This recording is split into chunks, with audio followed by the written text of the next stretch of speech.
On Christmas Eve, a millionaire finds a dirty note stuck to the gutter, written by his own daughter. As he reads, "I want a new dad," the luxurious world around him silently crumbles. Torn between $1 million deal and the chance to be a real father, he faces the most difficult decision of his life. But what he does next changes not only his destiny, but that of everyone around him. If this story interested you, don't forget to subscribe to our channel and tell us what city you're watching us from. We'll keep going. Richard Blackwood checked his Rolex as the elevator ascended to the 65th floor of the gleaming Chicago skyscraper that housed Blackwood Capital Partners. At 46, Richard had transformed a modest financial consultancy into one of the Midwest's most formidable investment firms. The glass-walled conference room offered a panoramic view of the city he'd conquered, with Lake Michigan shimmering in the distance. The Preston portfolio analysis is ready for your review, and the board is expecting your decision on the Seattle acquisition by Friday, his assistant Jennifer said as she placed a leather portfolio on the mahogany table. "And Mrs. Blackwood called to remind you about the charity gala this Saturday," Jennifer added before stepping out. Richard nodded absently. Cassandra, his partner of 4 years, managed their social calendar with precision. She had moved into his Lincoln Park mansion shortly after they began dating, taking on the role of stepmother to his son Ethan, whose mother had relocated to Europe for a fresh start when the boy was just 3. The morning proceeded with military efficiency until Gregory Winters, his senior partner, raised an unexpected concern. "The Meridian merger is hitting roadblocks, Richard. Their legal team found inconsistencies in the projections." Richard frowned. "That's impossible. I've verified those numbers myself. They're requesting an emergency meeting tomorrow. Tomorrow. I promised Ethan I'd be at his science fair." The room fell silent. Everyone knew what Gregory was implying. In their world, personal commitments were subordinate to 9-figure deals. "Reschedule for Thursday," Richard said firmly, ignoring the surprised expressions. "My son comes first this time." The meeting continued, but something about the Meridian figures troubled Richard. By 3 o'clock, he made an unusual decision. "I need to review these at home. Cancel my remaining appointments." As his driver navigated through downtown Chicago traffic, Richard loosened his tie and stared at the passing cityscape. Leaving early felt foreign to him. In 15 years, he'd rarely departed the office before 8. The Blackwood residence stood proud among the historic mansions of Lincoln Park, a 3-story brownstone renovated to Richard's exacting standards. As his key turned in the lock, the silence struck him immediately. No housekeeper preparing dinner, no sound of Ethan's video games or piano practice. "Hello?" His voice echoed through the marble foyer. Richard checked his watch. Mrs. Peterson, the housekeeper, had Wednesdays off, he remembered, and Cassandra was probably at her weekly spa appointment. But Ethan should be home from school by now. Moving through the quiet house, an unfamiliar instinct guided him toward the kitchen. He heard it before seeing anything, soft, muffled sobbing that stopped him cold in the doorway. There, hunched over the kitchen trash can, was 8-year-old Ethan. The boy's small hands, dirty from digging through garbage, clutched a piece of hardened bread. His private school uniform was immaculate. Cassandra insisted on appearances, but his face was streaked with tears. "Ethan?" Richard whispered, his voice barely audible through the shock. The boy's head snapped up, eyes wide with terror. In a panicked motion, he tried to hide the salvaged food behind his back. "I'm sorry," Ethan stammered, backing away until he hit the refrigerator. "I was really hungry, Dad, really hungry." Richard crossed the kitchen and knelt before his son. "Why are you looking for food in the trash?" "Where's Cassandra?" Ethan's lower lip trembled. "She's out shopping. She left after I got home from school. Didn't she give you a snack? Lunch?" The boy's eyes darted away. Richard gently placed his hands on Ethan's shoulders, feeling the boy's thin frame beneath the expensive fabric. "You can tell me, son." "You won't get in trouble." After a moment's hesitation, the words tumbled out in a rush. "She never gives me food when you're not home. She says I eat too much and make a mess." His voice dropped to a whisper. "Sometimes I'm so hungry it hurts, Dad." Something broke inside Richard, a shattering so profound he felt it physically. The pristine kitchen, with its wolf range and sub-zero refrigerator stocked with gourmet ingredients, suddenly seemed obscene against his son's hunger. "How long has this been happening?" Richard asked, struggling to keep his voice steady. "Since she moved in." Ethan looked down at the bread crust still clutched in his small hand. "Mrs. Wilson at school sometimes gives me extra food at lunch. She knows." The cafeteria supervisor knew his son was starving at home, but he, Richard Blackwood, financial mastermind and father, had noticed nothing. "Come here," Richard said, opening his arms. Ethan hesitated, then stepped forward. When Richard embraced him, he felt the boy's initial stiffness, as if physical affection was as unfamiliar as regular meals. Richard stood up, lifting Ethan with him, and carried him to the refrigerator. Setting the boy on the counter, he opened both doors wide. "You can have anything you want." "Everything you want." Ethan's eyes widened. "Really? Really?" Richard began pulling out ingredients: bread, turkey, cheese, lettuce, tomatoes. "I'll make you a proper sandwich. Then we'll have dinner. Whatever you'd like." As Richard assembled the sandwich, he noticed Ethan watching his every move with a mixture of hunger and suspicion. When he handed the plate to his son, Ethan snatched it and began devouring the food so quickly Richard feared he might choke. "Slow down, buddy. There's plenty more. No one will take it away." Ethan nodded but continued eating rapidly, turning his body slightly as if to shield the food from potential thieves. The protective gesture told Richard everything about his son's daily reality. The front door opened and closed. The sound of heels clicked across the marble foyer. Richard's jaw tightened as Cassandra's voice called out, "Richard, is that you home early?" She appeared in the doorway, elegant in designer clothing, shopping bags dangling from her wrists. Her perfect features registered surprise at the domestic scene before her. "What's going on?" she asked, her tone light but eyes narrowing at the mess on the counter. "I was just about to order dinner." Richard's gaze met hers, and something in his expression made her shopping bags lower slowly to the floor. "Ethan," he said without looking away from Cassandra, "would you go upstairs to your room for a few minutes? Take your sandwich. I need to talk to Cassandra privately." The boy slid off the counter, clutching his plate. At the doorway he paused, looking back at his father with an expression that mingled hope with fear, the face of a child who didn't dare believe that rescue had finally arrived. As Ethan's footsteps receded up the stairs, Richard turned fully toward the woman he had welcomed into their lives. In her eyes he saw not confusion or remorse, but calculation. She already knew exactly what he had discovered. "I found my son digging through garbage for food," he said, each word precise and measured. "In a house full of food, with a platinum card at your disposal for anything he needs." Cassandra's perfectly manicured hand reached for her phone, a reflexive action. "He's being dramatic, Richard. You know how children exaggerate." "Don't." The single word stopped her cold. "Don't insult my intelligence with lies. Vamos continuar com o segundo capítulo." Richard watched as Cassandra's practiced composure briefly faltered. She set her phone on the kitchen island, her long fingernails tapping against the marble surface. "You're overreacting," she said, her voice measured. "Ethan had lunch at school.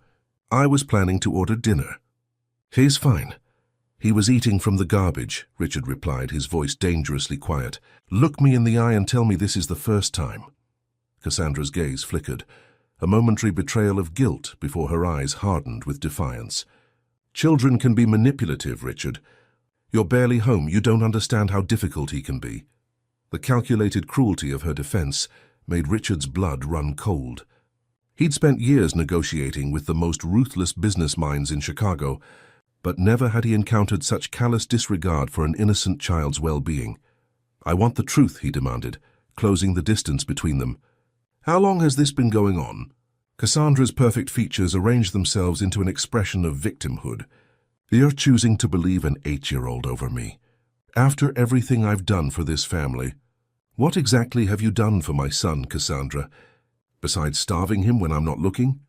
Her facade finally cracked. "Fine, you want the truth? I never asked to be a mother. I never wanted kids. But you came with baggage, and I accepted that." "Baggage?" Richard's voice dropped to a whisper. "You're talking about my son. I make sure he looks presentable at your business functions. I coordinate with his school. I maintain our social standing. But I'm not his servant, Richard," I'm not going to spend my days making peanut butter sandwiches and cleaning up his messes. Every word revealed the stranger standing before him, 4 years together, and he'd never seen beyond the polished exterior to the emptiness within. How had he been so blind? "Get out," Richard said, his voice steady despite the rage boiling inside him. Cassandra laughed, a brittle sound. "Don't be ridiculous. You need me. Who's going to look after Ethan while you're building your empire? Who's going to host your clients and organize your charity? J events, you can't do this alone, Richard." Her words struck a vulnerable chord. It was true. He'd delegated Ethan's care to a succession of nannies, housekeepers, and finally to Cassandra. Always too busy. Always another meeting, another deal. "I'll manage," he said with more conviction than he felt. "Pack your things and leave. Tonight." Cassandra's confidence wavered as she realized he was serious. "You're making a mistake. Call me when you come to your senses." She gathered her shopping bags, her movements rigid with indignation. "And don't blame me when your precious company starts to suffer because you're playing Mr. Mom." She turned to leave, then paused. "By the way, Ethan has a dentist appointment tomorrow at 4, and he needs to bring cupcakes for some school thing on Friday. Good luck with all that." After the front door slammed, Richard stood motionless in the kitchen, the enormity of what had happened and what would come next washing over him. He had no idea how to be a full-time parent. He barely knew his son's daily routine. Slowly he climbed the stairs to Ethan's bedroom. The door was slightly ajar, and through the gap he could see his son sitting on the edge of his bed, still holding the half-eaten sandwich, as if afraid it might be his last meal. The sight splintered Richard's heart anew.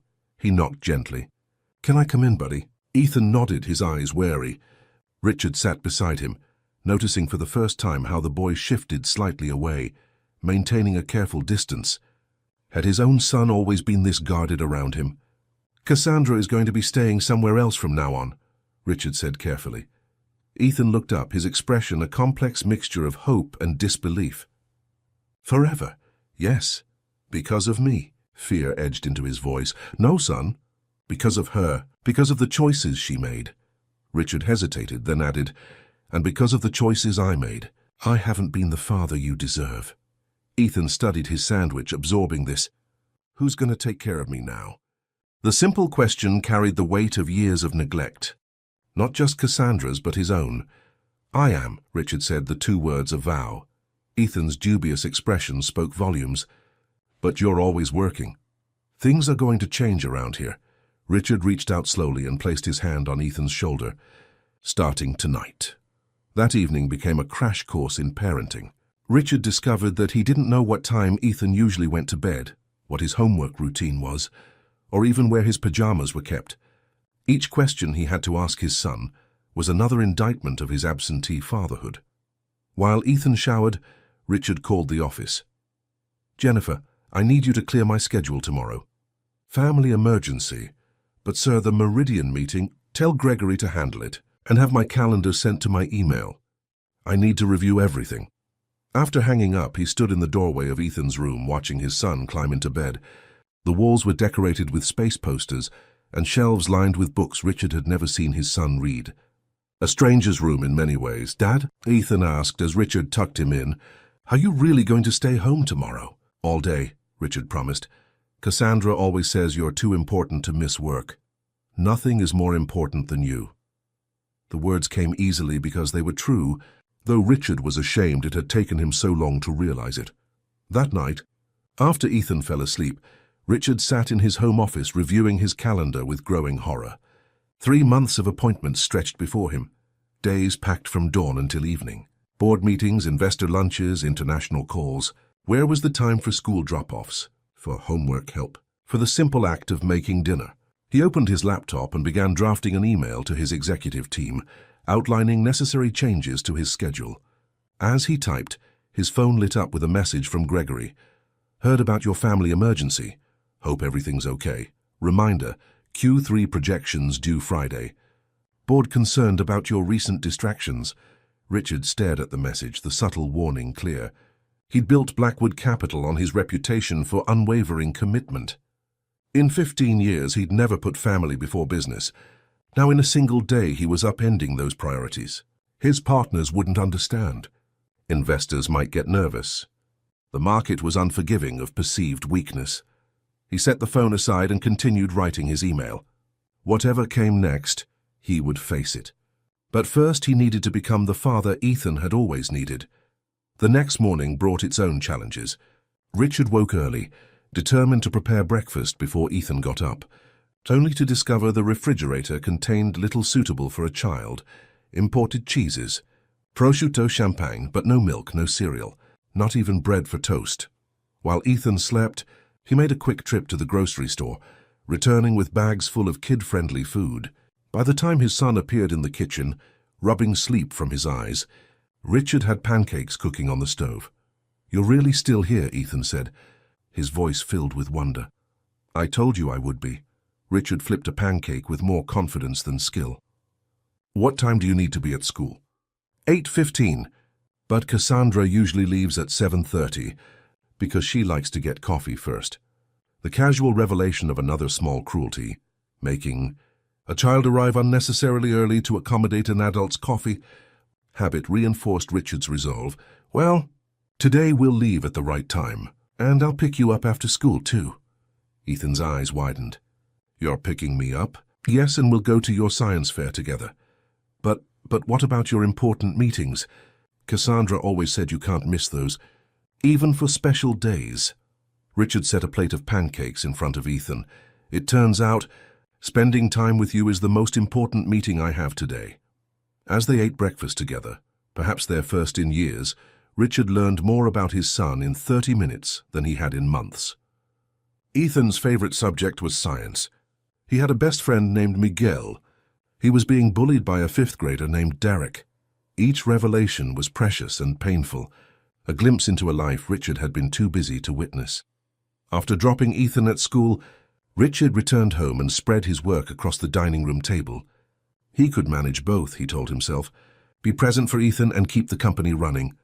It would require discipline and efficiency, but those were his strengths. His phone buzzed constantly, emails, texts, calls from the office. Each time he felt the pull of his old life, the urgency of deals and decisions. By noon his resolve was already being tested. When he arrived at Ethan's school for pickup, his phone rang again. Gregory's name flashed on the screen. Richard hesitated, then silenced the call as he spotted Ethan emerging from the building. The smile that broke across his son's face when he saw Richard waiting was worth more than any deal. That afternoon, as they prepared Ethan's science project together, Richard's phone continued its insistent buzzing. Eventually, he turned it off completely.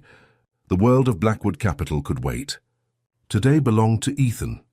As night fell and Richard tucked his son into bed for the second night in a row, a record in recent memory, Ethan looked up at him with serious eyes. "Is it going to be like this tomorrow too?" he asked quietly. Richard hesitated. Tomorrow was the rescheduled Meridian meeting. The Seattle acquisition needed his attention. The board was already questioning his commitment. "I'll try," he said truthfully. "I can't promise every day will be like this, but I promise I'll be here every morning and every night. And I promise you'll never go hungry again." Ethan nodded, seeming to understand both what was said and what wasn't. "That's okay. I know you have to work, but I also have to be your dad," Richard said firmly. "And from now on, that comes first." After Ethan fell asleep, Richard turned his phone back on.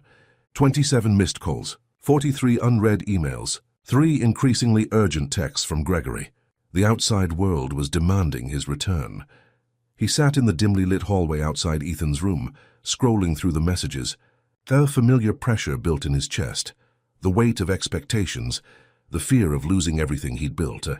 But when he glanced back at his sleeping son, a different kind of fear took precedence. The fear of losing something, far more precious than any business empire. Continuando com o terceiro capítulo.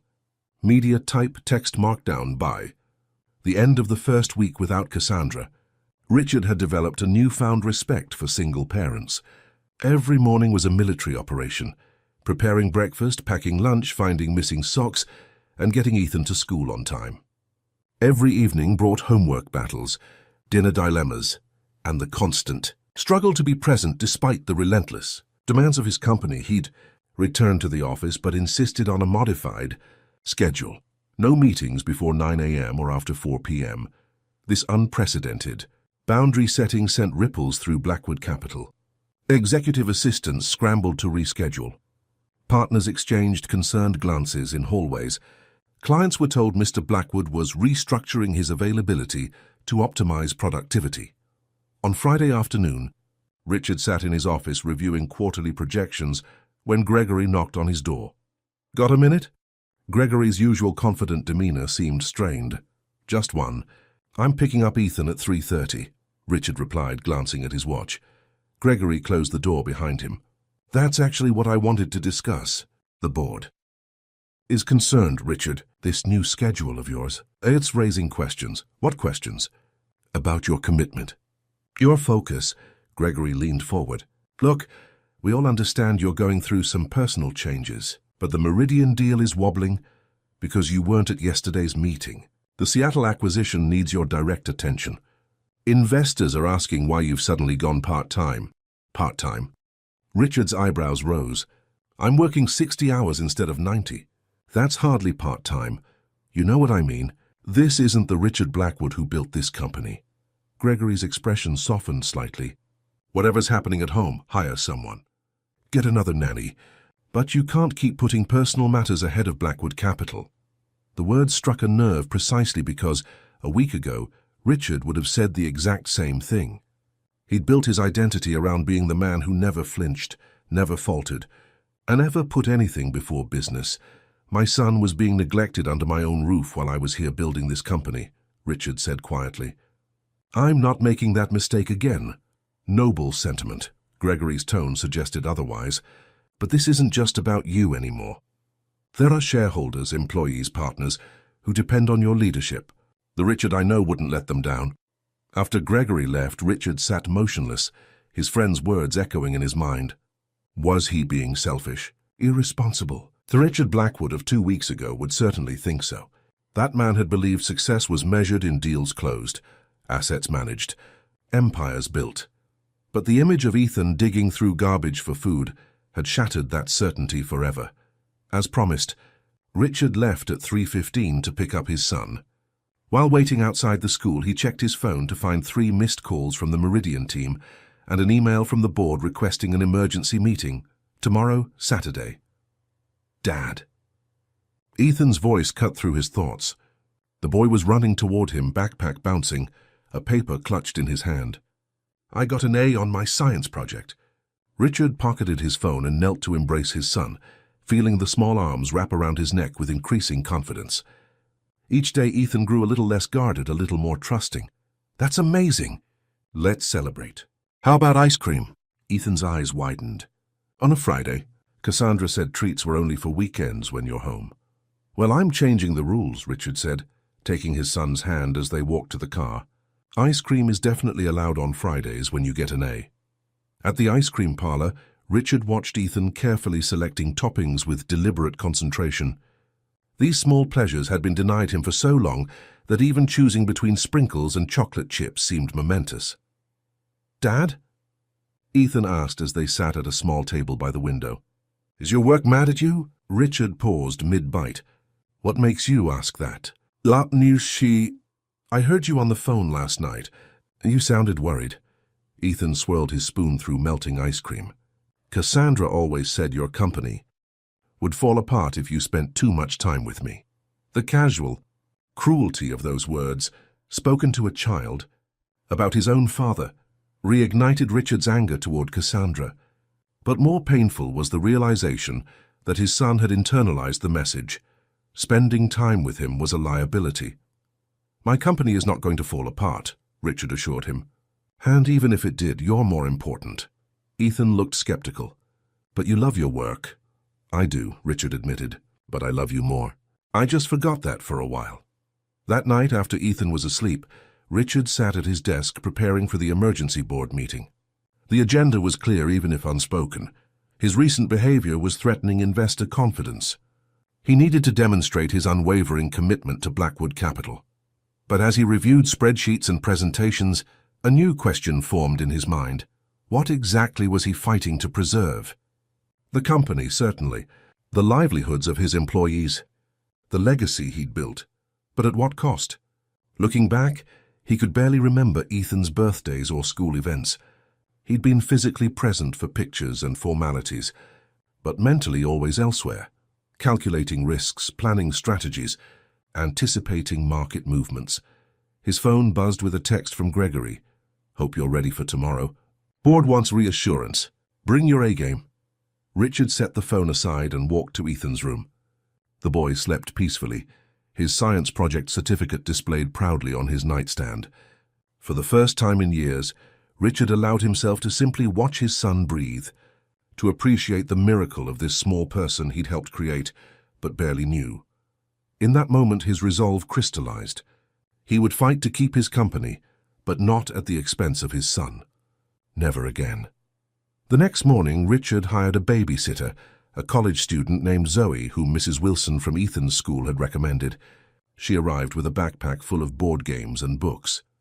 "Ethan's had breakfast," Richard explained as he gathered his materials for the meeting. "He can watch 2 hours of TV maximum. If I'm not back by lunch, there's food in the fridge. My number is on the counter if you need anything." Ethan watched this exchange with interest. "Are you going to work on a Saturday?" "Just for a meeting," Richard assured him. "I'll be back for lunch and then maybe we could go to the park." Ethan nodded, but his expression was guarded, the look of a child who had learned not to count on promises. The Blackwood Capital boardroom was unusually full for a Saturday. All 7 board members were present, along with Gregory and the chief financial officer. Richard recognized the gravity of the situation. This wasn't just a meeting. It was a tribunal. Eleanor Woodward, the board chairperson, began without preamble. "Richard, we've asked you here because there are concerns about recent changes in your level of engagement with the company." "I'm fully engaged," Richard replied calmly. "I've simply adjusted my schedule to accommodate family responsibilities. These adjustments coincide with the Meridian deal stalling and the Seattle acquisition timeline slipping," said Walter Preston, the oldest board member. "2 weeks ago you were personally driving both projects. Now suddenly you're leaving at 3:30 and delegating critical decisions. My teams are more than capable." "Blackwood Capital wasn't built on capable teams," Gregory interjected. "It was built on your personal commitment, your availability to clients 24/7, your willingness to sacrifice everything else for this company's success." The accusation hung in the air. Richard looked around the room at the faces of people who had known him for years, some for decades. They were not cruel people. They simply couldn't understand the transformation he was undergoing, because they had never seen Ethan's small hands digging through garbage for food. "Things have changed," Richard said simply. "That's precisely our concern," Eleanor replied. "The question is whether these changes are temporary or permanent." Richard understood the implicit ultimatum. He was being asked to choose, return to his former all-consuming dedication to work, or face potential consequences to his position and authority. "I appreciate everyone coming in today," he began carefully. "Blackwood Capital has been my life's work. I've given it 15 years of 16-hour days, missed holidays, cancelled vacations." He paused. "But recent events have forced me to reevaluate my priorities." The room tensed. Walter shook his head slightly as if sensing what was coming. "My son needs me," Richard continued. "Not just financially, but physically present. I've neglected that responsibility for too long, and I won't continue to do so." "No one is suggesting you neglect your son," Eleanor said diplomatically. "But surely there are arrangements that could be made, a nanny, a housekeeper, that would allow you to maintain your leadership role here without compromise." "I tried that approach," Richard replied. "I outsourced parenting while I focused on business. The result was a child so neglected he was digging through trash for food in a house full of food." This blunt statement created a ripple of uncomfortable shifting in seats. Gregory looked down at his hands. "That's unfortunate," Walter said after an awkward pause. "But with better hiring—" "It wasn't a hiring failure," Richard interrupted. "It was my failure, as a father, as a human being. And I won't repeat it." He straightened in his chair. "I can be an excellent CEO while also being present for my son. It will require changes to how we operate, yes. But those changes are non-negotiable for me." The silence that followed was heavy with implication. Finally, Eleanor spoke, her tone measured. "The board needs to discuss this privately, Richard. We value your contributions immensely, but we also have a fiduciary duty to our shareholders." She glanced at her colleagues. "Could you give us the room for a few minutes?" Richard nodded and stepped outside. In the hallway, he checked his phone. A text from Zoe. "Ethan is doing great. We're playing chess and he's actually beating me." Attached was a photo of his son, brow furrowed in concentration over a chessboard. Richard hadn't even known Ethan could play chess. Another detail of his son's life he had missed. 20 minutes later, Eleanor opened the door. "We'd like you to come back in." The atmosphere in the boardroom had shifted. Walter looked disgruntled, but the others wore expressions of cautious acceptance. "Richard," Eleanor began, "after discussion, the board acknowledges your personal situation requires accommodation. We're prepared to support modified working hours and increased delegation of certain responsibilities." She paused. "However, we need assurances that key client relationships and major deals will continue to receive your direct attention." It was a compromise. Not everything he wanted, but not an ultimatum either. Richard recognized the concession for what it was. "I can commit to that," he said, "with the understanding that my evenings and weekends belong to my son, barring true emergencies." Walter harumphed but remained silent. Gregory looked relieved that open conflict had been avoided. "We'll revisit this arrangement after the Meridian deal closes," Eleanor concluded, "to ensure it's working for all parties." As the meeting adjourned, Gregory approached Richard. "That was close," he murmured. "Walter was pushing for a vote of no confidence. Would you have supported it?" Richard asked directly. Gregory hesitated, his ambition momentarily visible behind his concerned expression. "I'm glad it didn't come to that." The non-answer was answer enough. Richard made a mental note to watch his back, not just with the board, but with his oldest friend and partner. He arrived home to find Ethan and Zoe engaged in what appeared to be their third chess match. Judging by the score sheet beside them, "Dad, I won 2 games!" Ethan exclaimed, his face alight with pride and excitement. "That's amazing. When did you learn to play chess?" "Mrs. Wilson teaches us at lunch sometimes." Ethan reset the pieces. "Can you play too?" Richard glanced at his phone. 3 new emails had arrived during the drive home, all marked urgent. The old Richard would have excused himself immediately, retreated to his office and worked through the weekend. Instead, he set the phone face down on the counter. "I'd love to play, but I should warn you, I was chess champion at my high school." Ethan grinned, a flash of competitive spirit that Richard recognized from his own reflection. "That's okay. I'll still beat you." As they settled in for their match, Richard felt a strange new sensation, a sense of rightness, of being exactly where he belonged. The emails could wait. The board's concerns could wait. For now, there was just a father and son, hunched over a chessboard on a sunny Saturday afternoon, making up for lost time move by careful move. Vamos para o quarto capítulo. Autumn settled over Chicago, painting Lincoln Park in amber and crimson. As leaves fell outside the Blackwood residence, inside, a fragile new rhythm was taking hold. Richard and Ethan developed morning rituals. Breakfast together at the kitchen island, backpack checks and a walk to the car with impromptu science quizzes or jokes. Evenings brought homework at the dining table, cooking experiments that sometimes ended in takeout, and bedtime stories that stretched longer each night. At Blackwood Capital, Richard maintained his modified schedule, despite occasional resistance. He became ruthlessly efficient, eliminating unnecessary meetings and delegating effectively. Most days he made it home for dinner, though there were still nights when conference calls stretched past Ethan's bedtime, leaving apologetic notes on the boy's pillow. By late October, a month after the incident that had changed everything, Richard noticed subtle shifts in Ethan. The boy no longer flinched when Richard opened the refrigerator. He asked for seconds at dinner without hesitation. His backpack wasn't perpetually stuffed with hidden snacks, emergency rations for a child who had learned to expect hunger, small victories that broke Richard's heart all over again. One Wednesday evening, as they washed dishes together after dinner, Ethan asked the question Richard had been dreading. "Dad, is Cassandra ever coming back?" Richard set down the plate he was drying. "No, buddy. That chapter of our lives is over." Ethan nodded, his expression thoughtful as he handed Richard another dish. Good, I didn't like being hungry all the time. The simple statement, delivered without self-pity or drama, was a stark reminder of how normalized deprivation had become in his son's young life. Ethan, I'm so sorry, I didn't know what was happening, Richard said, setting down the towel and kneeling to his son's eye level. I should have paid more attention.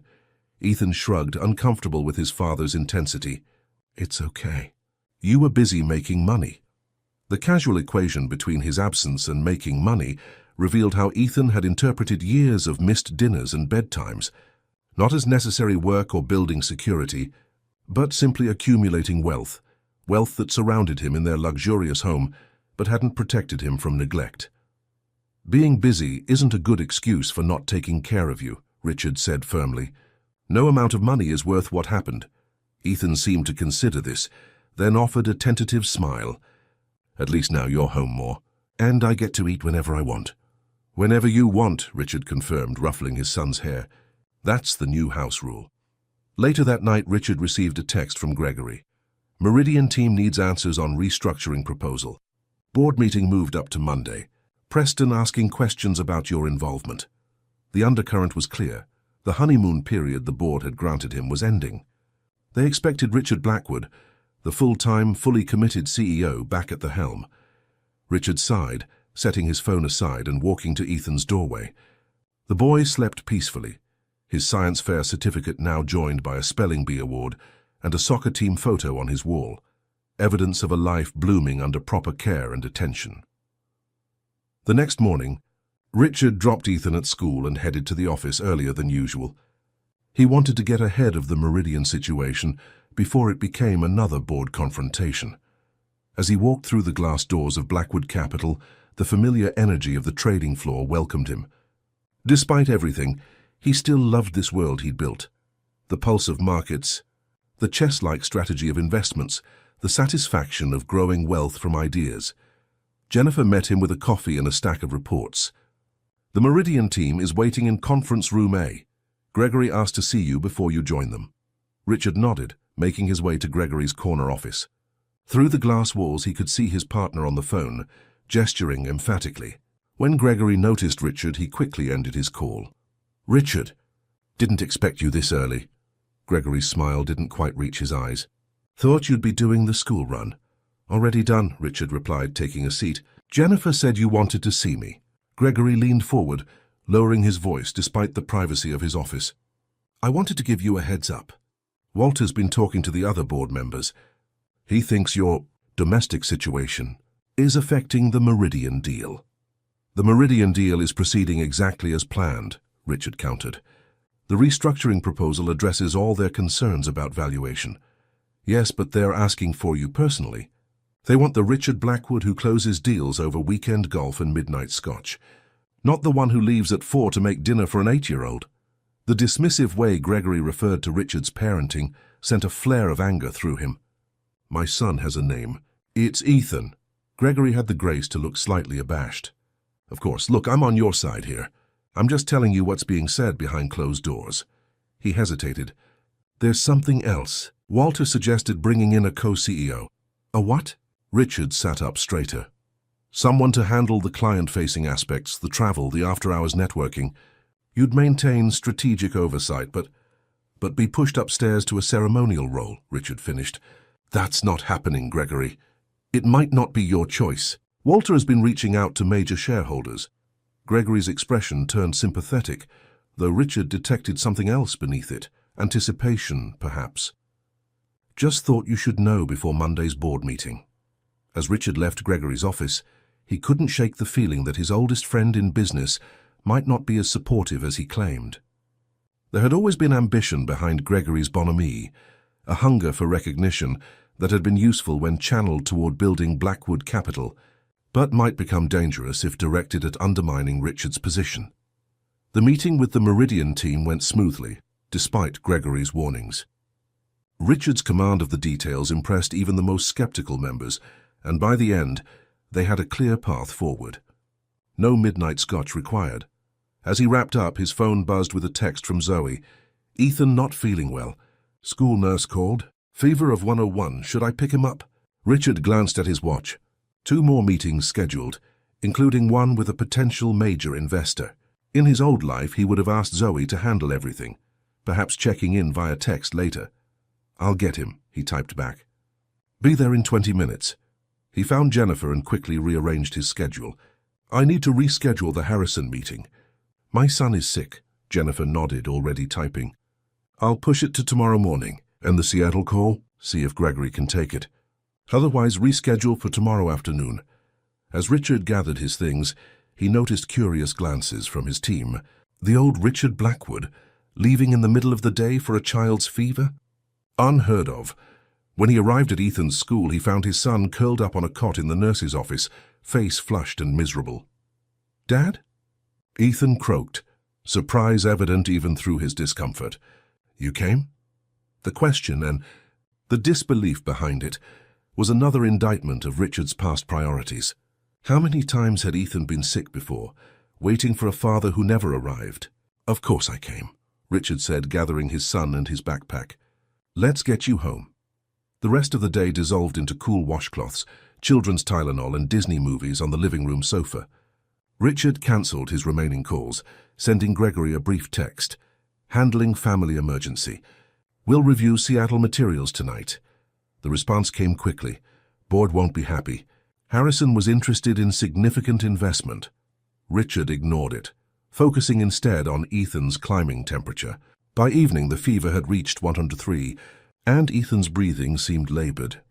I think we should go to the emergency room, Richard decided, his own heart racing with worry. At Northwestern Memorial, they were quickly ushered into an examination room. The doctor diagnosed influenza, prescribing antivirals and rest. As they waited for the prescription, Ethan dozed against Richard's shoulder, his small body radiating heat. Richard's phone vibrated constantly in his pocket. Emails, texts, voicemails. The outside world demanding attention. But the weight of his son against him, trusting, vulnerable, anchored him to what mattered. They arrived home past midnight. Richard settled Ethan in his bed, administered the first dose of medication, and finally checked his messages. 27 emails. 8 missed calls from Gregory alone. A terse note from Walter. Understand family comes first, but Harrison investment potentially crucial for Q4. Expect full briefing tomorrow. The implied criticism stung, but as Richard looked at Ethan sleeping fitfully, fever still flushing his cheeks, he couldn't imagine having made any other choice. He spent the night in an armchair beside Ethan's bed, waking every few hours to check his temperature and administer medication. By morning, the fever had broken, leaving Ethan weak but improving. You stayed all night? Ethan asked groggily, noticing his father's rumpled clothes and the blanket draped across the chair. All night, Richard confirmed, brushing hair from his son's forehead. How are you feeling? Better. Ethan's eyes drifted to Richard's phone on the nightstand. Don't you have to go to work? I'm working from home today. Someone needs to make sure you drink your fluids and take your medicine. Ethan's expression brightened momentarily, then clouded with worry. But won't your company get mad? The question revealed how keenly Ethan had observed the tension between Richard's work and his newfound commitment to fatherhood. Children missed nothing. Let me worry about that, Richard said, squeezing his son's hand. You just focus on getting better. Throughout the day, Richard alternated between caring for Ethan and handling urgent work matters from his laptop. He rescheduled the Harrison meeting again, fielded concerned calls from Gregory, and prepared his strategy for Monday's board meeting, all while keeping soup warm and monitoring Ethan's temperature. By evening, Ethan was well enough to sit up and play chess. As they reset the board for a second game, Richard's phone rang with Walter's direct line, a rare occurrence that signaled the gravity of the situation.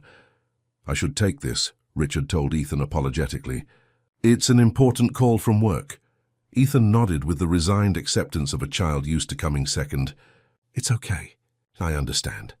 But as Richard reached for the phone, he saw the disappointment in his son's eyes, a look he'd probably missed countless times before because he hadn't been paying attention. The phone continued ringing. Walter wouldn't be calling unless it was significant. The Harrison investment. The board concerns. his future at Blackwood Capital potentially hanging in the balance. Richard pressed the decline button. "Actually," he said, returning to the chessboard, "it can wait. This game is more important." The surprise and joy that transformed Ethan's face in that moment was worth more than any deal Richard had ever closed. For perhaps the first time, his son truly believed he was his father's priority. Later, after Ethan had fallen asleep, Richard listened to Walter's voicemail. The board chairman had called to inform him that Gregory had met with the Harrison team in Richard's absence and secured a tentative investment agreement. The tone suggested this should be received as good news, but the subtext was clear. Gregory had stepped into the void Richard had left, demonstrating his value to the company. Richard sat in his darkened home office, contemplating the chess game unfolding at Blackwood Capital. Gregory's moves were becoming clearer, positioning himself as the dedicated alternative to Richard's distracted leadership. The partner who could maintain the firm's standards while the founder attended to personal matters. It was a smart strategy, one Richard himself might have employed in Gregory's position, but understanding the game didn't make it any less dangerous to his control of the company he had built. His phone lit up with a text from Jennifer. "Board meeting agenda for Monday includes leadership structure review, thought you should know." The warning was explicit. Monday's meeting would be about more than the Meridian deal or the Harrison investment. It would be about Richard's future at Blackwood Capital. He closed his laptop and walked to Ethan's room, checking that the boy was sleeping peacefully. The fever had broken completely, his breathing even and deep. Relief washed over Richard, followed by clarity. If the board wanted to discuss leadership structure, he would be ready, not with compromises or half-measures, but with a vision for Blackwood Capital that made room for both ambition and humanity. They had built a successful company, yes, but at what cost? Perhaps it was time to redefine success itself. With that resolve, Richard returned to his office and began preparing for Monday's confrontation. Whatever happened, he would not sacrifice Ethan's well-being again. Not for Blackwood Capital, not for the board, not for anything. Vamos para o quinto capítulo. Monday morning arrived with a crystalline autumn chill. Richard adjusted his tie in the mirror, the familiar ritual now carrying unfamiliar weight. Today could determine not only his professional future, but also his ability to keep the promises he'd made to Ethan. Ethan, still recovering from his illness, sat at the kitchen counter watching his father prepare for battle. "You look serious," the boy observed, spooning cereal into his mouth. "Is it a big meeting day?" Richard smiled, trying to mask his tension. "It's an important one, but I'll be home for dinner no matter what." "Promise?" Ethan asked, his voice small but direct. "Promise." Richard ruffled his son's hair. "Mrs. Peterson will be here all day since you're staying home from school. I've already told her you're allowed unlimited screen time as long as you drink your fluids." Ethan's eyes widened at this unprecedented freedom. "Unlimited, really?" "Well, maybe not unlimited," Richard amended with a laugh, "but extra, because you're recovering." As Richard drove downtown, the Chicago skyline reflected the morning sun, glass and steel gleaming like the empire he'd built. 8 weeks ago, he would have approached today's meeting with single-minded determination to maintain control at any cost. Now his calculations included variables that couldn't be quantified on spreadsheets: a son's trust, a promise kept, a life balanced. Jennifer met him at the elevator, her expression tense. "They're already in there." "Gregory arrived an hour early and has been meeting with the board privately." Richard nodded, unsurprised. "Thank you for the heads up on the agenda item. Anything else I should know?" "Just that Walter seemed particularly confident this morning." She lowered her voice. "And I overheard Gregory on the phone with Harrison yesterday. They have another meeting scheduled, without you." The pieces were moving into position. Gregory's ambition, Walter's dissatisfaction with Richard's new priorities, and the convenient appearance of a major investor who might prefer Gregory's undivided attention to Richard's family-focused approach. The boardroom fell silent as Richard entered. 9 faces turned toward him, some concerned, others calculating, a few openly hostile. Gregory sat at Walter's right hand instead of his usual place at Richard's side. A symbolic repositioning that spoke volumes. "Richard, thank you for joining us," Walter began, his tone suggesting Richard was late rather than precisely on time. We have several matters to discuss today, but perhaps most pressing is the question of leadership structure moving forward.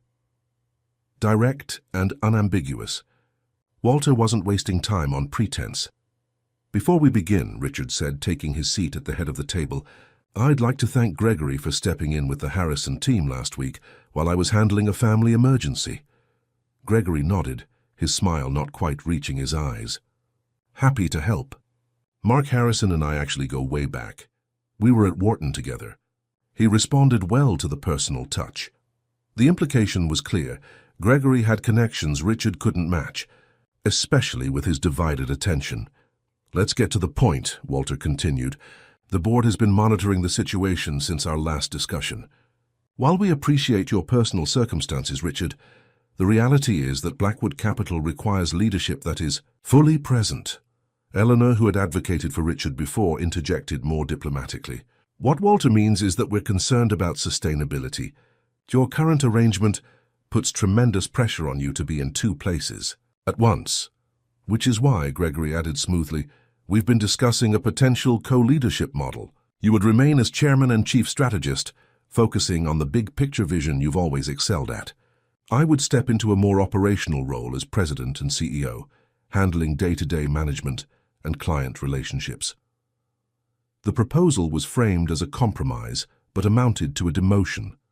Chairman and chief strategist were impressive titles that often signaled a founder being gently moved aside. Richard would keep his board seat and public recognition while surrendering actual control. "I see," Richard said evenly, betraying none of the anger or betrayal he felt. "And this discussion has progressed to what point?" Walter cleared his throat. "We haven't made any decisions, of course. This meeting is about gathering your thoughts. But I should mention that we've consulted with our major shareholders, and the initial response has been favorable."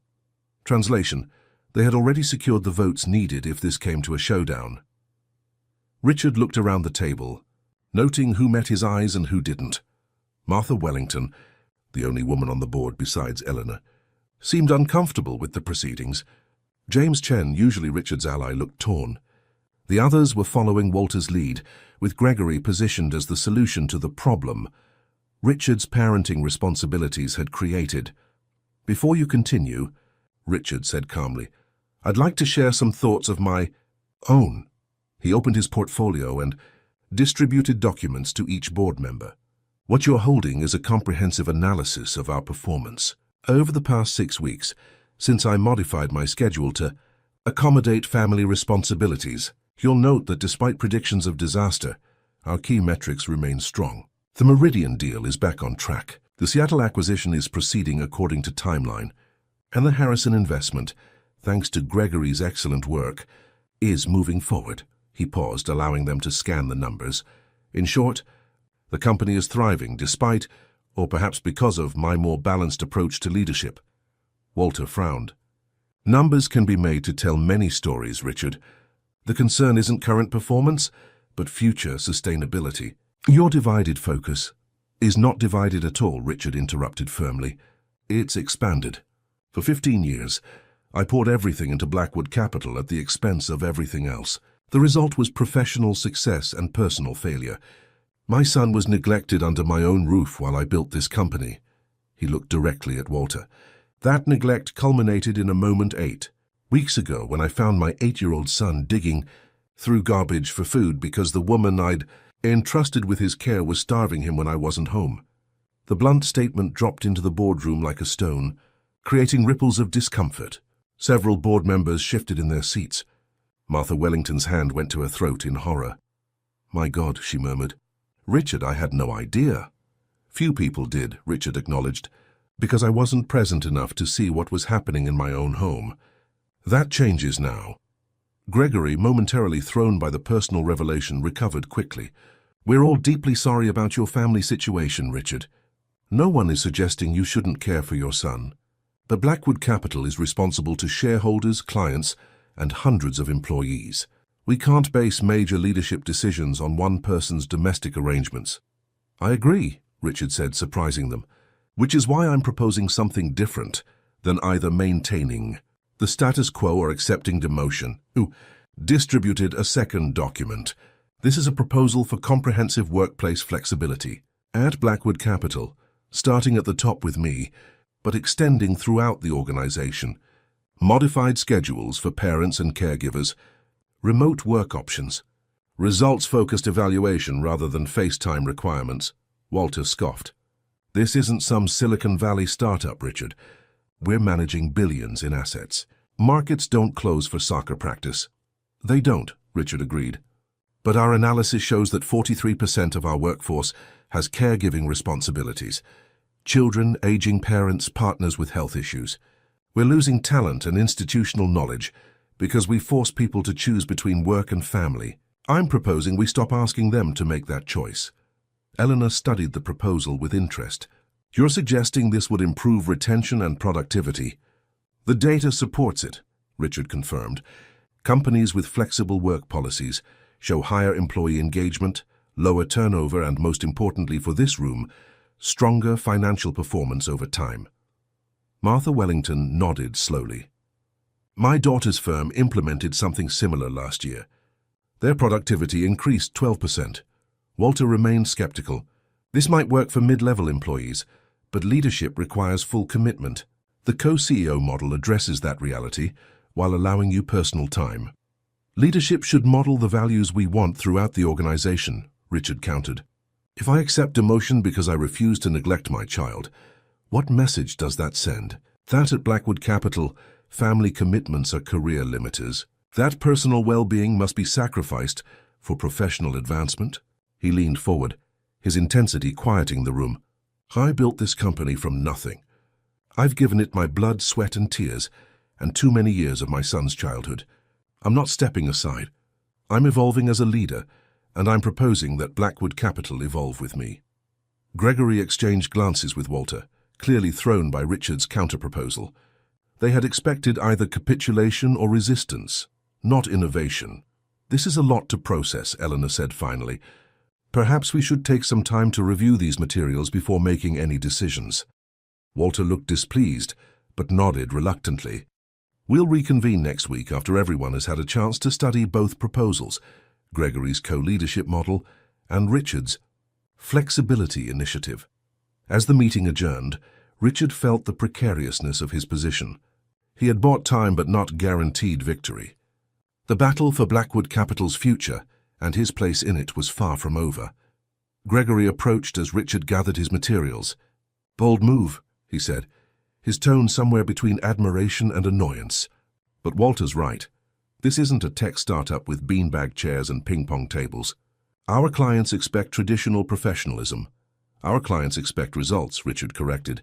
And they've been getting them, even with my new schedule. He met Gregory's gaze directly. Why are you pushing this, Greg? We built this place together. Something flickered in Gregory's eyes. Ambition, certainly, but also something else. Resentment, perhaps, since we did, Gregory agreed. And for 15 years, I've been the loyal lieutenant while you took the spotlight. Maybe it's time for a change. The honesty was refreshing, if painful. Richard had always known Gregory harbored ambitions, but he hadn't realized how deep the sense of being overshadowed ran. If it's recognition you want, we can address that without this boardroom coup, Richard offered. Gregory shook his head. It's not just recognition, it's opportunity.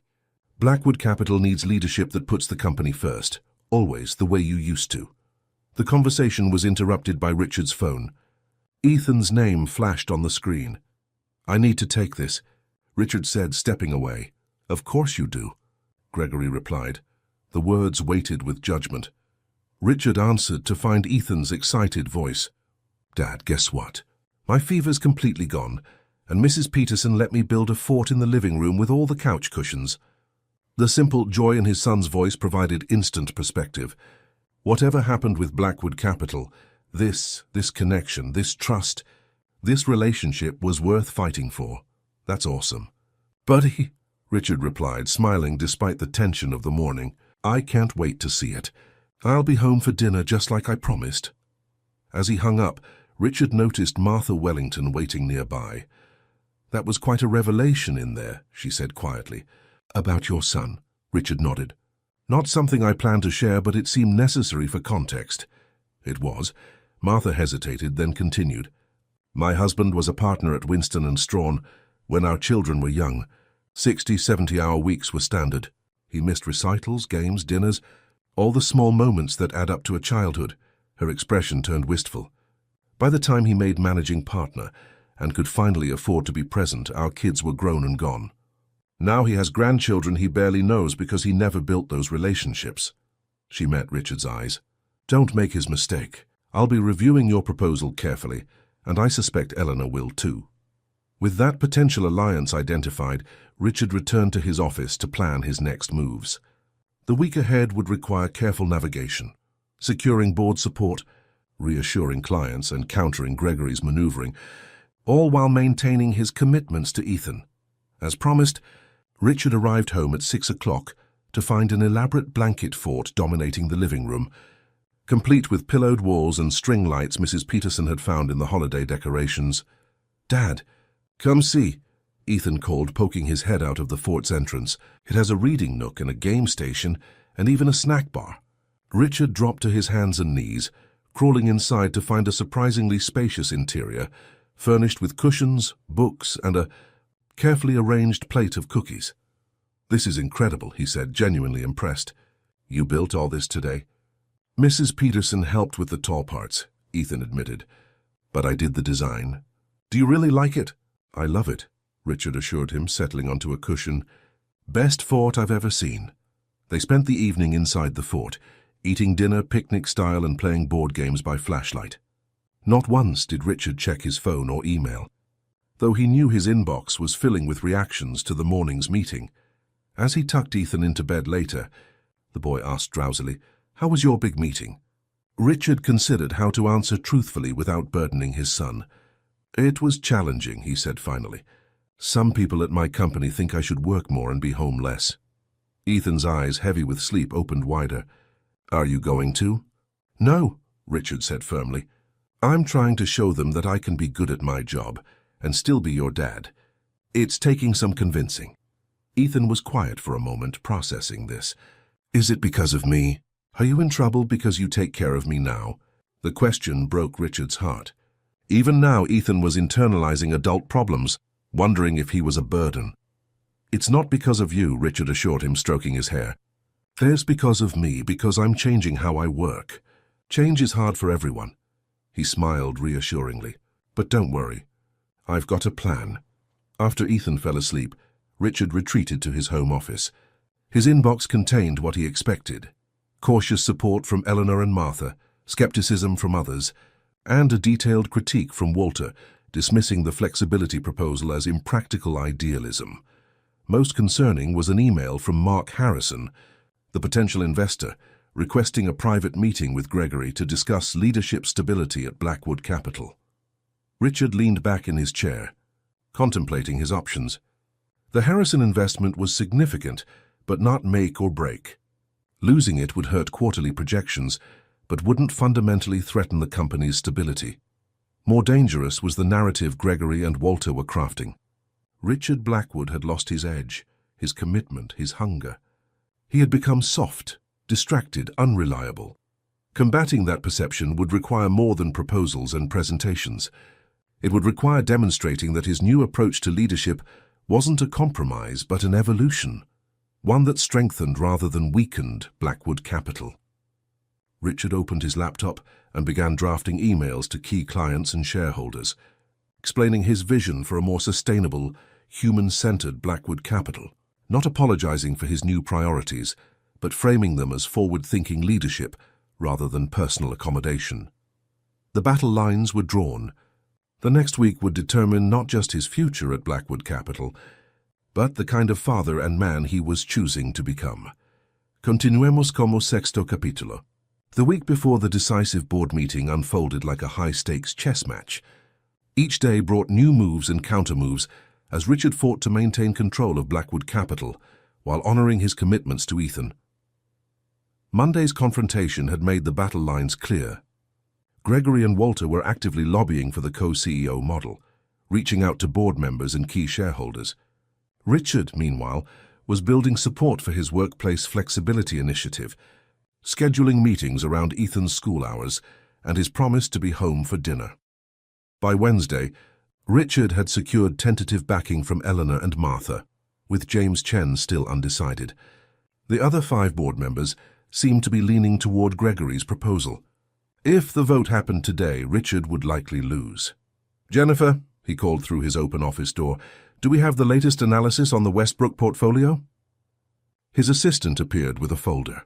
"Just completed this morning. And Gregory asked if you'd be joining the client dinner tonight with the Meridian team." Richard hesitated. The Meridian deal was crucial. A successful close would strengthen his position considerably. But tonight was Ethan's fall concert at school, where he would be playing piano in public for the first time. "I can't make dinner," Richard said finally. "I have a prior commitment." Jennifer nodded, her expression carefully neutral. "Gregory mentioned he'd be happy to host if you couldn't attend." Of course he would.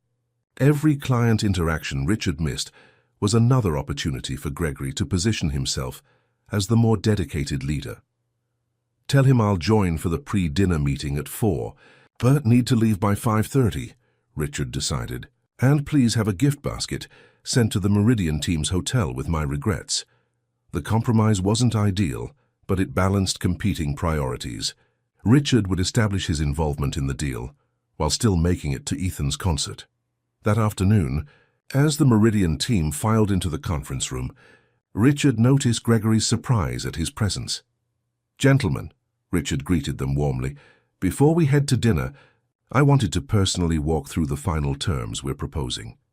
For the next 90 minutes, Richard demonstrated his complete command of the Meridian deal, anticipating questions, resolving concerns, and charming the clients with his strategic vision.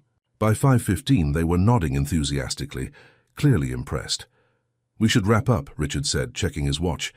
"Gregory will continue the discussion over dinner, but I wanted to make sure we addressed your core concerns first." The Meridian CEO looked momentarily disappointed. "You're not joining us. I was hoping to hear more about your thoughts on the Asian market expansion." Gregory smoothly interjected. "Richard has a pressing personal matter, but I'm fully briefed on our Asian strategy and happy to continue the conversation." The slight emphasis on personal matter was subtle but unmistakable, implying that Richard was choosing family over their business. The client's brief frown suggested the message had registered. Richard felt a familiar pull, the urge to cancel on Ethan, to prove his dedication by staying. For 15 years, that pull had always won. Clients first. Business first. Everything else second. "Actually," Richard said, making a split-second decision, "I'm attending my son's piano concert tonight, his first public performance. As I'm sure you understand, some moments can't be rescheduled." The shift in the room was palpable. The Meridian CEO's expression softened. "My daughter plays violin. I've missed too many of her recitals myself." He nodded approvingly.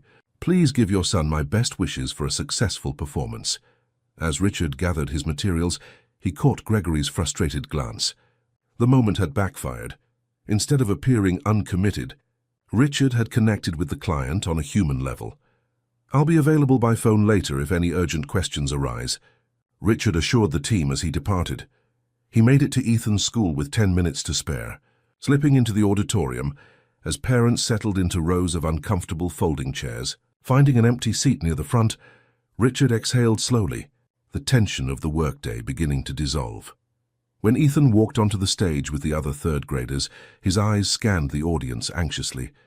The moment he spotted Richard, his entire posture changed, shoulders relaxing, a small smile of relief replacing his worried expression. He had doubted his father would come. The realization struck Richard like a physical blow. How many times had Ethan looked for him in audiences before, only to find an empty seat? How many small disappointments had accumulated in his son's heart over the years?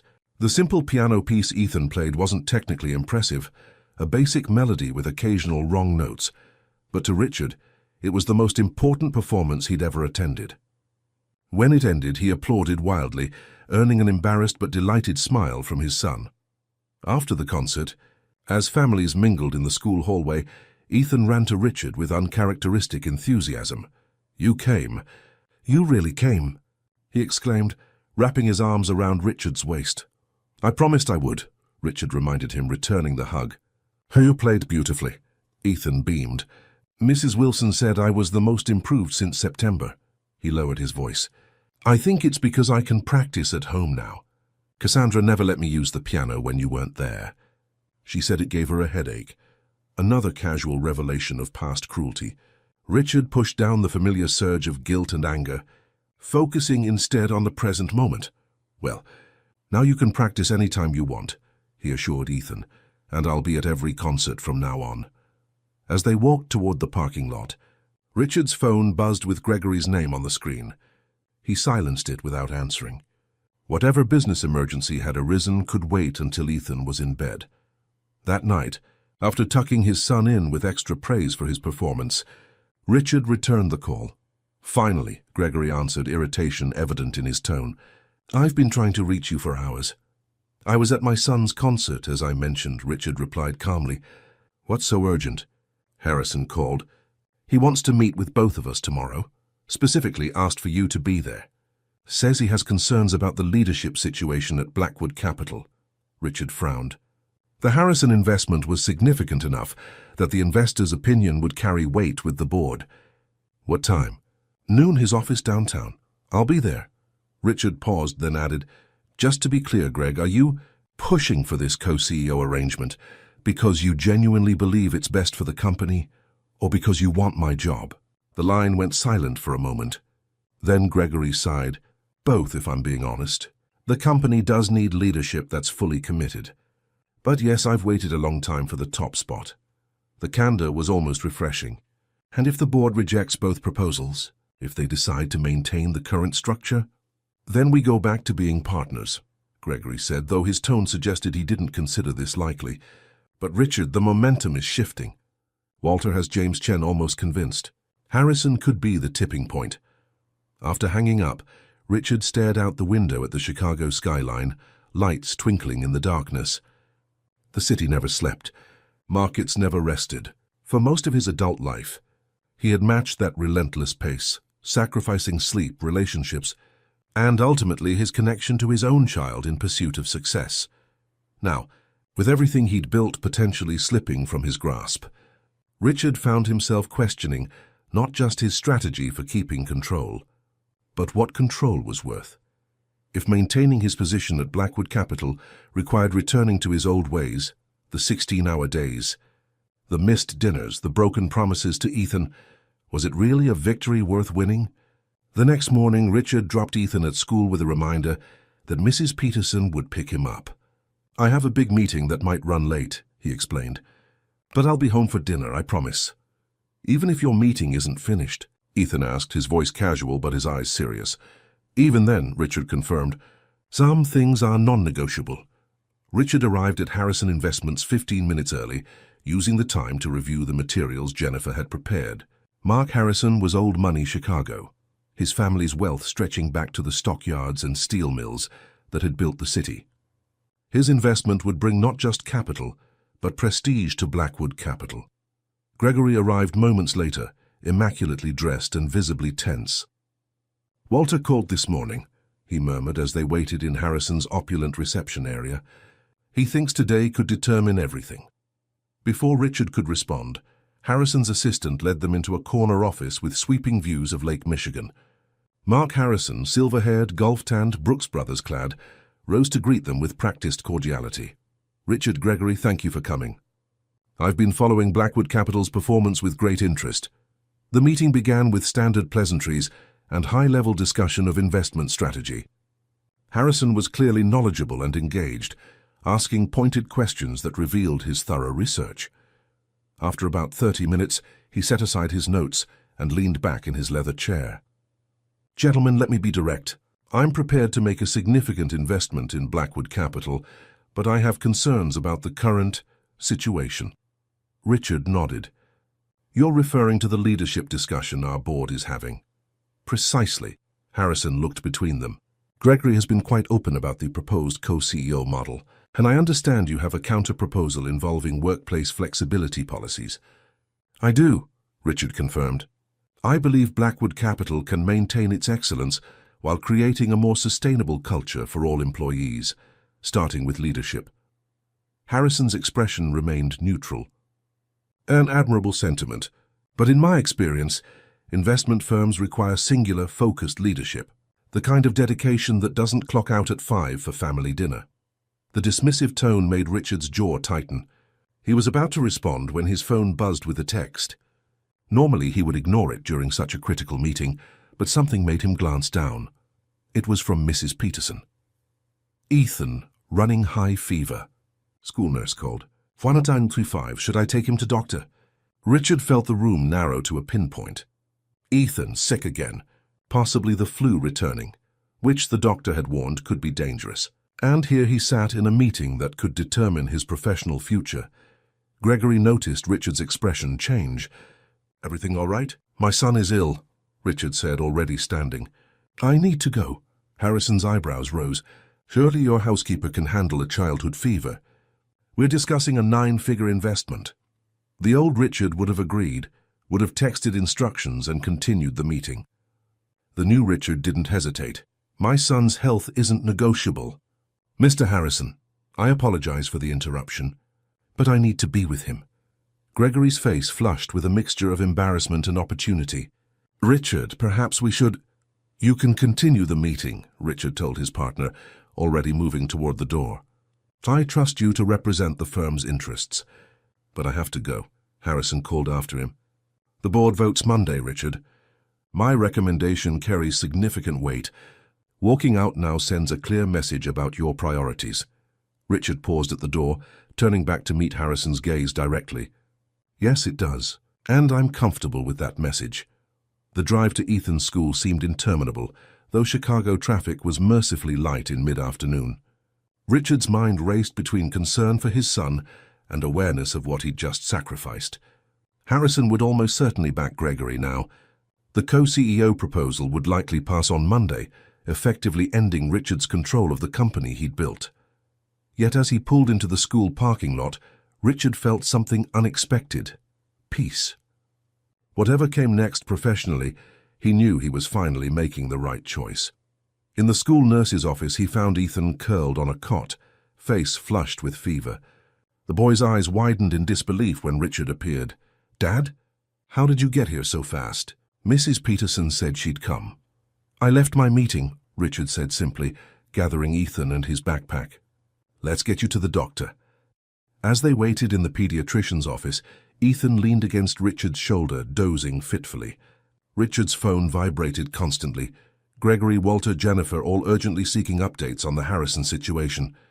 Finally, he texted Jennifer, taking Ethan to doctor. We'll update later. Please reschedule anything critical. The doctor confirmed the flu had indeed returned, prescribing stronger antivirals and rest. He'll need close monitoring, she warned. If his fever goes above 103 again, go straight to the emergency room. By the time they arrived home, Ethan was asleep on his feet. Richard carried him upstairs and tucked him into bed, setting up a humidifier and placing water and medication on the nightstand. Only then did he call Gregory. How did it go with Harrison? He asked without preamble. Gregory's voice was tight, about as well as you'd expect after you walked out. He thanked me for my time and said he'd be in touch before Monday's vote. I'm sorry for putting you in that position, Richard said sincerely. Are you? Gregory challenged. Because from where I'm standing, you just torpedoed our biggest potential investment to play nurse. The accusation stung, but Richard recognized the fear beneath it. Gregory wasn't just ambitious. He was genuinely concerned about the company's future under what he perceived as Richard's divided leadership. My son has a dangerous case of flu, Richard explained calmly. The same illness that sent us to the emergency room last week. I made the only choice I could. Gregory was quiet for a moment. Walter already knows. He's called an emergency executive committee meeting for tomorrow morning. They're going to recommend the board approve my proposal on Monday. The news should have devastated Richard. Instead, he felt that same strange peace. Then I'll present my counter-argument on Monday. Richard, Gregory's voice softened slightly, I don't think you understand. It's over. Harrison was the last piece Walter needed. With his backing, they have the votes. Maybe, Richard conceded. But I'm not conceding before the vote. After hanging up, Richard checked on Ethan, relieved to find his fever holding steady. The boy stirred as Richard adjusted his blankets. "Dad?" he murmured drowsily. "Did you get in trouble for leaving your meeting?" Richard smoothed Ethan's hair from his forehead. "Let's just say some people at work are unhappy with me. Because of me." Ethan's voice was small, heavy with guilt that no child should carry. "Nobody. Because of the choices I'm making. Good choices, I think, even if they're difficult ones." Richard smiled reassuringly. "Don't worry about it. Just focus on getting better." Ethan nodded sleepily. "I'm glad you came instead of Mrs. Peterson." "Me too," Richard whispered, watching as his son drifted back to sleep. Throughout the night, Richard monitored Ethan's temperature, administered medication, and refreshed cool compresses. Between these duties, he worked on his presentation for Monday's board meeting, not with desperation but with clarity of purpose. By morning, Ethan's fever had broken, though he remained weak. Richard called Jennifer to clear his calendar for the day, ignoring the increasingly urgent messages from Walter and the board. "Dad?" Ethan asked as Richard brought him breakfast in bed. "Are you staying home again today?" "All day," Richard confirmed. "We can watch movies or read books or just rest, whatever you feel up to." Ethan's smile was tentative but real. "Can we build another fort? A bigger one this time?" And so, while the executive committee met without him to decide his professional fate, Richard Blackwood, founder of a multi-billion-dollar investment firm, financial wunderkind, and previously absentee father, spent the day constructing the world's most elaborate living room fort with his 8-year-old son. With every blanket hung, every cushion positioned, every string light carefully placed, he felt more certain that whatever Monday's vote revealed, he had already won the battle that truly mattered. Finalizando como sétimo capítulo. Monday morning dawned clear and cold, the kind of crystalline Chicago autumn day that seemed designed for fresh starts and decisive endings. Richard adjusted his tie in the mirror, noting the subtle differences in his appearance since that fateful day 2 months ago. The perpetual tension around his eyes had softened. The permanent furrow between his brows had eased. He looked, despite everything at stake today, more at peace. Ethan watched from the doorway, still in pajamas but fully recovered from his illness. "Are you going to win today, Dad?" The innocent question encompassed so much. Richard knelt to his son's eye level. "I don't know, buddy, but I'm going to do my best. And no matter what happens, nothing changes between us. That's the most important thing." Ethan nodded solemnly. "If you lose your company, we'll still have enough money for food, right?" The question, revealing a child's lingering fear of hunger, squeezed Richard's heart. "We'll have plenty for food and everything else you need. I promise. Even if things change at work, we'll be fine." After dropping Ethan at school with an extra long hug, Richard drove downtown through rush-hour traffic, mentally rehearsing his presentation. Jennifer met him at the elevator with a sympathy coffee and the latest intelligence. The executive committee voted unanimously to recommend Gregory's proposal, she reported grimly. "Walter's been making calls all weekend." "Eleanor seems to be wavering." Richard nodded, unsurprised. "And Harrison?" "Confirmed his attendance at today's meeting. He'll be presenting his investment offer directly to the board, with conditions. Those conditions would almost certainly include the leadership change." Richard took a steadying breath. "Thank you, Jennifer, for everything." "Don't thank me yet," she replied with determined loyalty. "It's not over until the final vote." The board was already assembled when Richard entered the conference room, an ominous sign. Gregory sat near Walter, both men wearing expressions of controlled anticipation. Eleanor avoided Richard's eyes, confirming Jennifer's assessment of her wavering support. Martha Wellington offered a small, encouraging smile. James Chen looked deeply uncomfortable.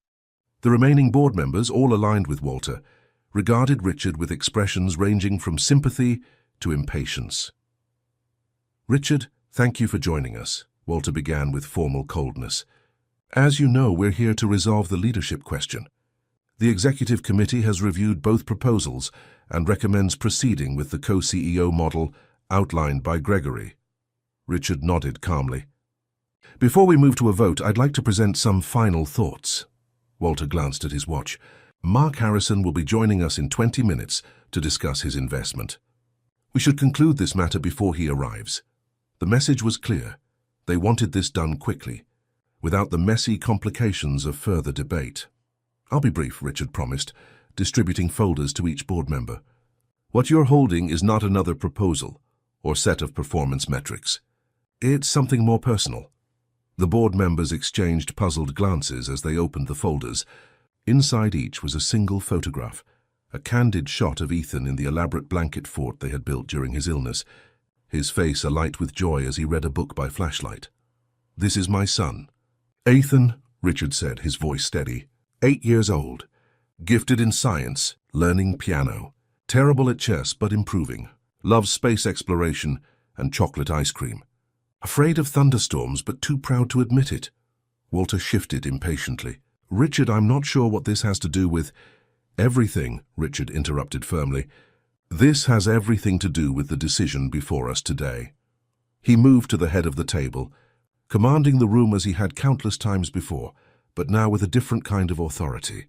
2 months ago, I discovered that while I was building Blackwood Capital into what it is today, my son was being neglected and emotionally abused in my own home. I was so focused on growing our assets under management that I failed to notice he was starving, literally searching through garbage for food.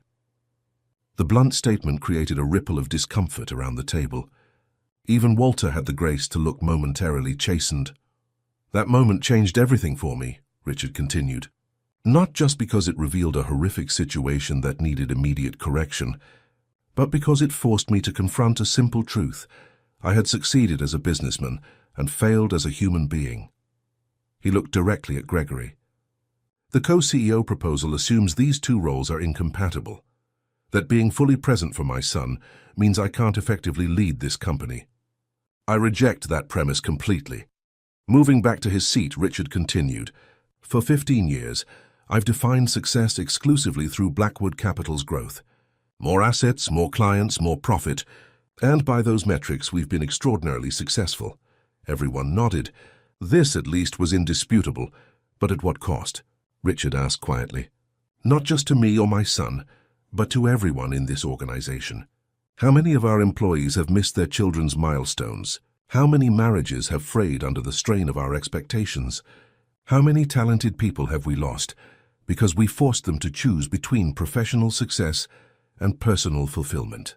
Walter cleared his throat. "These are touching sentiments, Richard, but Blackwood Capital isn't a social experiment. We have fiduciary responsibilities to our shareholders." "Indeed we do," Richard agreed, "which is why my workplace flexibility initiative isn't just morally right, it's strategically sound." He turned to the room. "The evidence is clear. Companies that prioritize employee well-being outperform their competitors in the long term. Lower turnover, higher engagement, greater innovation." "Our clients expect immediate responsiveness," Gregory objected. "They won't wait while we attend soccer games." "Our clients are people too," Richard countered, "with families and personal lives of their own." The Meridian CEO expressed more respect when I left for Ethan's concert than he ever did during our late-night strategy sessions.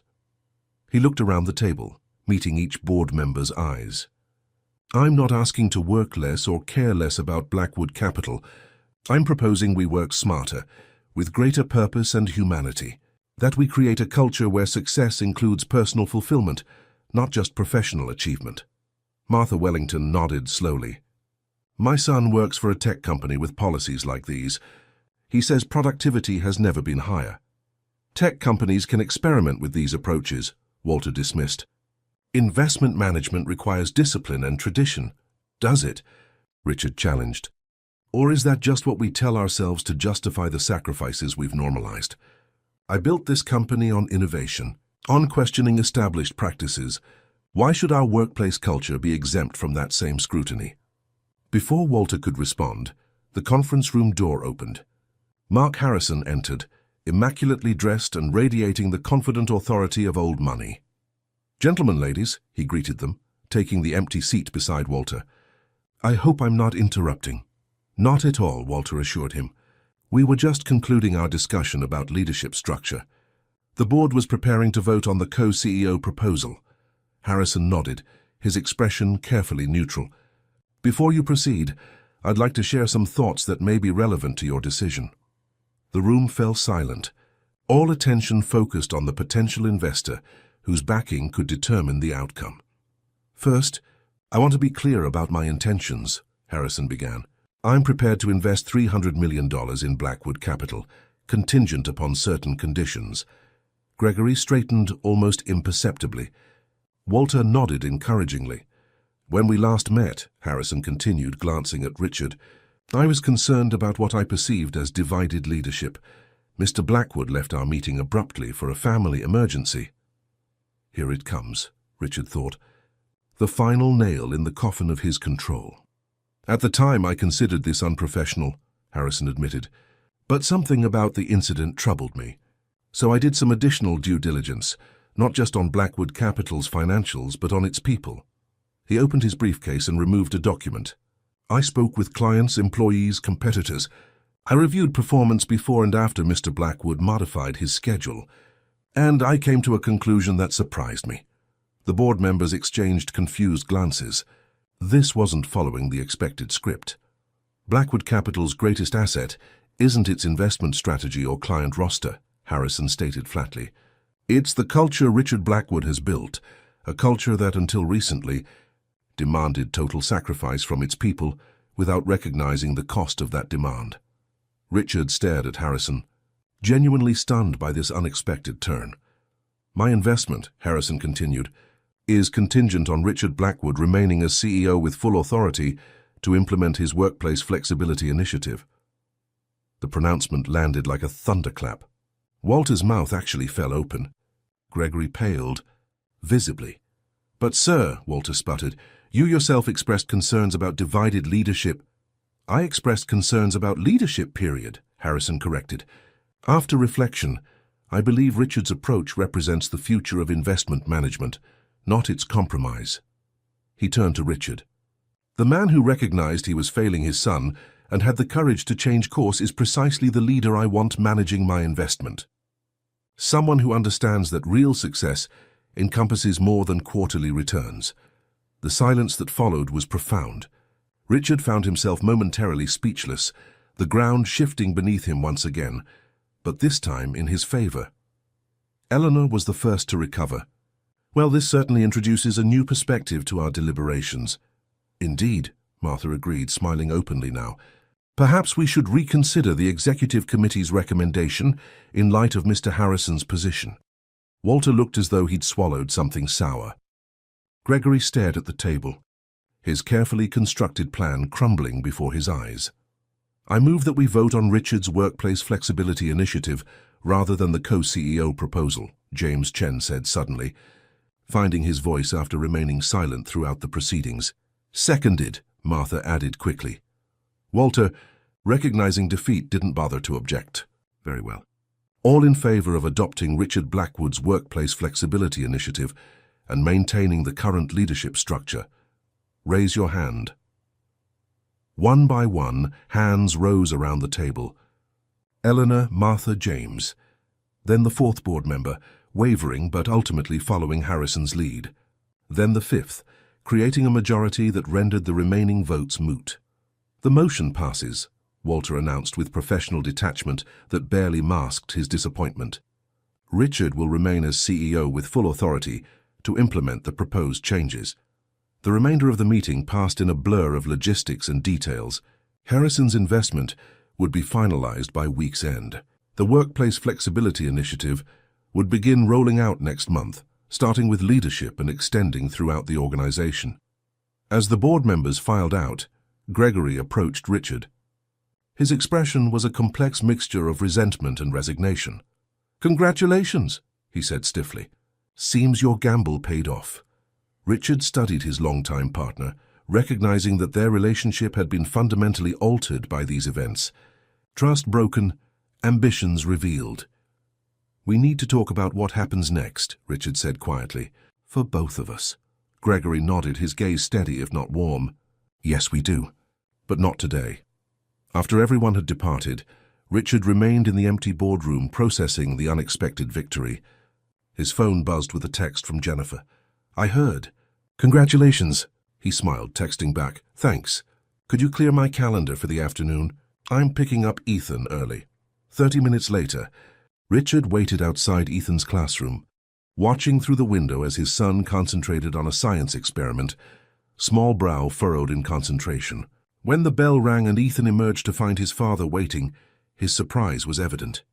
"Dad, why are you here? Is something wrong?" "Nothing's wrong," Richard assured him, kneeling to his level. "I thought we could celebrate today." Ethan's eyes widened. "Does that mean you won? You get to keep your company?" "I did win," Richard confirmed. "But that's not really what we're celebrating." "What then?" Richard smiled, taking his son's hand as they walked toward the car. "We're celebrating new beginnings. For both of us." That afternoon they visited the planetarium, Ethan's favorite place in Chicago, followed by ice cream and a walk along the lakeshore. As the autumn sun cast long shadows across the water, Ethan skipped rocks with increasing confidence, each successful bounce across the surface earning a delighted laugh. Richard watched his son, seeing him truly for perhaps the first time, not as an obligation or responsibility, not as a problem to be solved or delegated, but as a complete person with his own joys, fears, and boundless potential. A miracle entrusted to his care. "Dad," Ethan asked, looking up from his rock skipping, "are you going to change your work again now that you won?" The question revealed his lingering insecurity, the fear that this attentive, present father might revert to the distant figure of before. "The only change," Richard replied, sitting on a nearby bench and patting the space beside him, "is that now other parents at Blackwood Capital will have the same opportunity I do, to be successful at work, without missing what matters most at home." Ethan considered this, then leaned against Richard's shoulder. "I like the new rules better." "Me too, buddy." "Me too." As they sat watching the lake, Richard's phone remained silent in his pocket, not because there weren't calls and messages waiting, but because he had finally learned to distinguish between what was urgent and what was important. The company would be there tomorrow. The board would adjust to the new reality. Gregory would either adapt to the changed dynamic or eventually leave to pursue his ambitions elsewhere. Clients would continue to demand excellence, and Blackwood Capital would continue to deliver it, but on more humane and sustainable terms. For now, there was just this moment, a father and son together on a bench watching the play of light across water, building the trust and connection that no corporate success could ever replace. That evening, as Richard tucked Ethan into bed, the boy asked drowsily, "Is everything really going to be okay now?" Richard smoothed the blanket around his son's shoulders. "There will always be challenges, buddy, at work, at school, in life. But yes, the most important things are going to be okay now. Promise?" Ethan murmured, eyes already closing. "Promise," Richard whispered, watching as his son drifted into peaceful sleep. Later, in his home office, Richard reviewed the implementation timeline for the Workplace Flexibility Initiative. The changes wouldn't be easy. There would be resistance, skepticism, setbacks. Cultural transformation never followed a smooth path. But as he glanced at the photo of Ethan now framed on his desk, the same image he had shown the board, Richard felt ready for whatever challenges lay ahead. He had faced the hardest truth about himself and found the courage to change. The rest was just details. His phone buzzed with an email from Martha Wellington. "Congratulations again on today's outcome. My son's company is interested in hearing more about your initiative." "Perhaps a collaboration," Richard smiled, recognizing the doors that were opening rather than closing. The business world was changing, becoming more aware of the human cost of traditional success. Perhaps Blackwood Capital could help lead that transformation. He closed his laptop and turned off the office light, walking down the hallway to check on Ethan one last time. The boy slept soundly, one arm wrapped around the stuffed astronaut Richard had bought him at the planetarium. Standing in the doorway, Richard reflected on the journey of the past 2 months. From the shock of discovery to the painful confrontations, from the stumbling early attempts at parenting to the hard-won trust now growing between them, from the corporate battles to the unexpected alliance with Harrison that had preserved his leadership. Through it all, one truth had emerged with perfect clarity. The greatest investment he would ever make wasn't measured in dollars or market share, but in the moments of connection with the child sleeping peacefully before him. Richard closed Ethan's door softly and headed to his own room, ready for rest. Tomorrow would bring new challenges, new opportunities, new chances to live according to his redefined priorities. For the first time in his adult life, he felt truly successful. Not because he had won the boardroom battle, but because he had finally recognized what winning really meant.